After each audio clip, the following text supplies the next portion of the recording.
So the next thing we want to do is to detach the view from the controller. I want to be able to use the show everything view in any controller that I create. I don't want to only be able to use it in the specific show everything controller. So let's go ahead and do this. Let's take the show everything view and start refactoring it so we can detach it.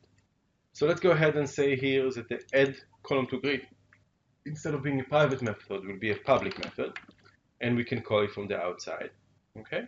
And then we'll remove everything it has to do with the controller. We don't need this, we don't need this, and we don't need this. So the only thing that is left is defining which columns do we want to use. And to do that, let's go ahead and play with the show everything controller to give it that information. So the first thing, instead of sending a parameter in, we don't need to send it in, so I can remove this. Now I want to call the add columns to grid here, so let's resize this lambda to be a multi-line lambda. Let's open curly brackets, close curly brackets, say var result or var view, and return view. Great. Now we can take this code from here and put it here. So I can say here view dot, view dot, view dot, and take away these. And here we no longer need these lines of code. So now we have a view that doesn't care what is its controller. It doesn't care about it at all. It just has the add column to grid line, and here all of these are being added. Let's run it and see what we've got.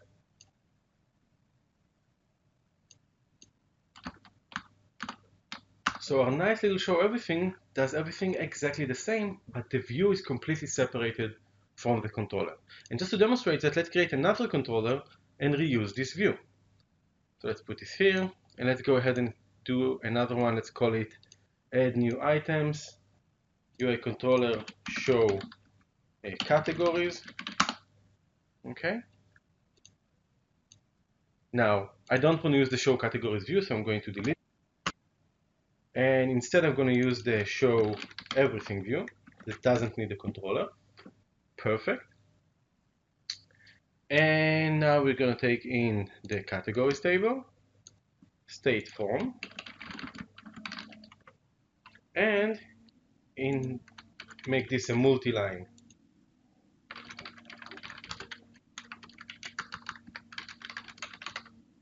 Okay, perfect. And say view.add column, categories.category ID, and categories.category name. Let's run this.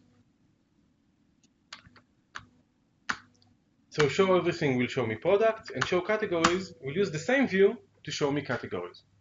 So I was able to detach the view from the specific controller, and I can reuse it as many times as I want. I can reuse it again by doing show suppliers. New template UI controller show suppliers.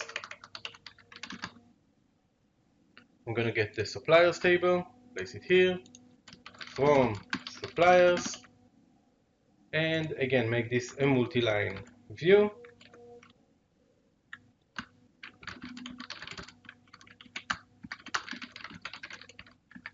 And then say view add column.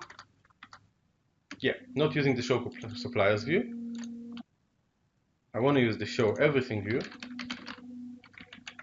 And I'm going to say view add column to grid, suppliers dot supplier ID, view add column to grid, supplier dot supplier name. Let's run this. Show categories will show me categories, show everything will show me products, and show suppliers will show me supplier ID and company name. I can even edit the text by saying view.text equals show suppliers, and then the text on top will adjust accordingly. Show suppliers. So this is what you need to do to reuse a view. Okay, we've made the view separate, completely separate from the code behind it, and we created a method called add column to grid that adds that column, and then we were able to use it in each of our controllers. And let's review the changes that we needed to do that. So in the show everything, we deleted the controller and deleted the call to the add columns and made the method public. And in our show everything, we changed the view setting from a single line that accepts this to a multi-line